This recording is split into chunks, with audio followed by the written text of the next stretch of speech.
Hey guys, we're actually going to be going live with Steve Trang, so let me go ahead and invite him on. Let me see.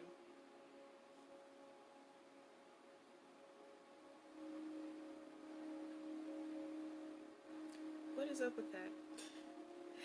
Okay, let me tag him on here.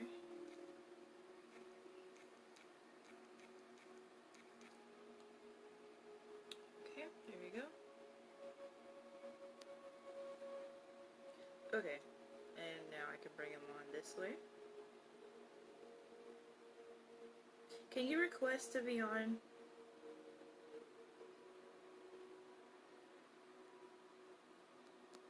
Because I see you right here, but it's not letting me click on you. Hey, okay, do you see the request to join the broadcast button at the bottom?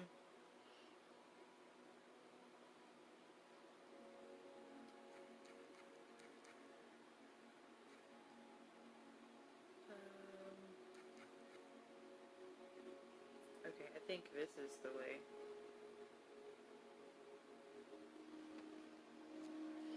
Okay, did you just get it? Okay, that is so weird. Every time. Okay. Hi, someone else is on, and I can see and I can invite them. But for some reason it's not working. Oh, okay. Are you not on your phone? Okay, yeah. I think it only works with smartphones.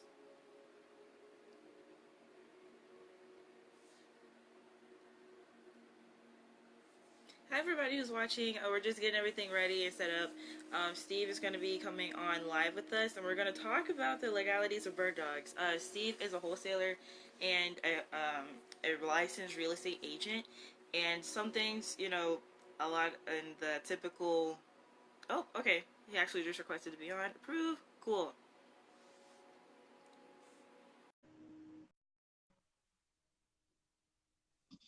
Hey. Hey Steve, how are you? Good. How are you? I'm great. Does that sound okay? Seems like the Bluetooth went off. Oh, I can hear you. You sound fine. Okay, cool. So thanks for having me on. Yeah, no problem.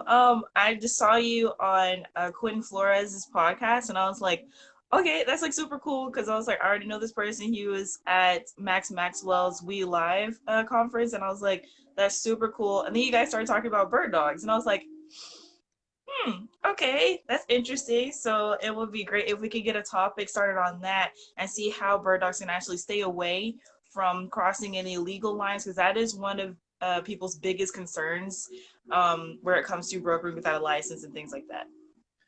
Yeah, so, I'm not like the foremost authority. I just, my knowledge on the matter is um, there's practicing licensed activity is something that the federal government does not like people doing. So Mm-hmm. when you look at the laws for what's considered licensed activity, it's, getting paid to sell a house, right? So Right. wholesaling is not illegal anyway. You can, as a person, buy a house and then sell the rest Mm-hmm. of the contract. So that's totally Right. legal, right? Bird Right. dogging, where you get in trouble, is if I find a house and then I talk to the owner and then I talk to you and you go buy the house and then you pay me out of the proceeds of the sale. Now I'm acting as an agent, and that's where it gets really, I would say, where you can get into trouble. Right. Right. So there's ways to do this legally, and the ways to do it legally is you get paid per address. Mm-hmm. You can get paid per appointment. Even a gray area, you get paid per contract. Like, hey, I contracted this property, here's a bonus, right? That's really gray area, but that's not as, that could be arguable in court. It's when you get Right. paid on the condition of the sale. So if I pay you, $1 per address and then 1,000 per close, well now we're getting paid contingent only on the sale, only on a completed transaction, and that's when it gets really hairy. Mm-hmm. So I talked to a lot of individuals about this particular thing, Mm-hmm. and and read about it as well. So where the brokering kind of comes in, which is exactly what you described, whereas you're talking to the seller of a home and then you're talking to the buyer and then you're like conducting that sale in between. Yeah, that's working as a realtor without a license, and that's not okay. What Yeah. I typically recommend people to do if they are going to go about it in that kind of way is they get all the information from the seller. So let's say if it's their aunt or something, it's like, hey, my aunt Susan, she's ready to sell her house. She just wants to go off and move to Hawaii and she wants to get rid of the house as soon as possible. Then that investor can come in and say, okay, and then talk to Susie directly herself. The bird dog has no idea of the price. They don't know anything about that sale. They just sent that particular referral to that investor. So is there an issue where it's like that, where it is basically contingent on the sale, but there is no brokering in between there? Yeah, so brokering is what you described, right? Like you're working with between the buyer and the seller. So 100% that's not legal, right?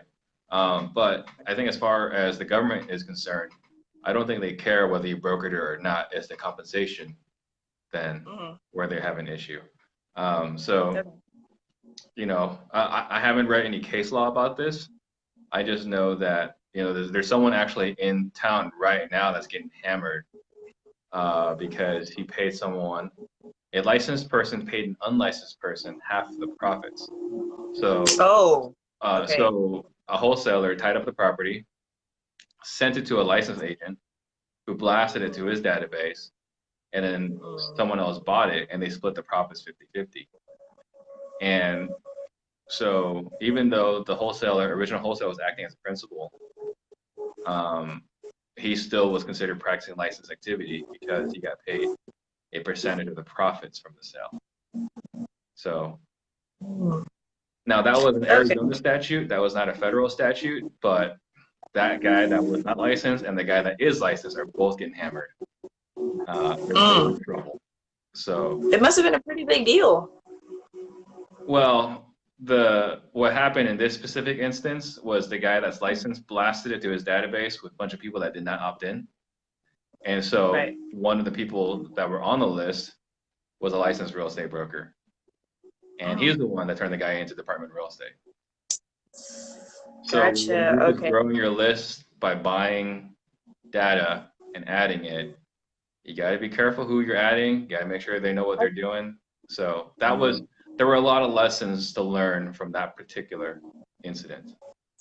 Yeah, and I talk about that as well. So when people add to their buyers list, for one example, I really hate when people just do their name, their company name, their phone number, and email address, and then they send them everything. That's not the way to do things. What you want to do is make sure that if they like a particular ARV or if they like a particular type of property, whether it's multifamily, single family home, duplexes, things like that, get as detailed as possible. Or if they do have a license or if they are a broker, different details like that make a huge difference because it'll make your email more attractive to open. But getting back to what we were talking about, like what we are describing is what the typical property scout might be. And I kind of like to get away from being a property scout just because of that, because people like to say bird dog is illegal. Well, that's not the only form of bird dogging. Basically, a bird dog is a person who hasn't wholesaled yet. So if you know how to go put out flyers, if you know how to put up bandit signs, and someone can pay you for doing those things, you're a bird dog. Right. So yeah, I think it just has to do with how you get compensated. I think that's the big thing. I mean, I really don't see a reason really to bird dog when you can just try to wholesale yourself. So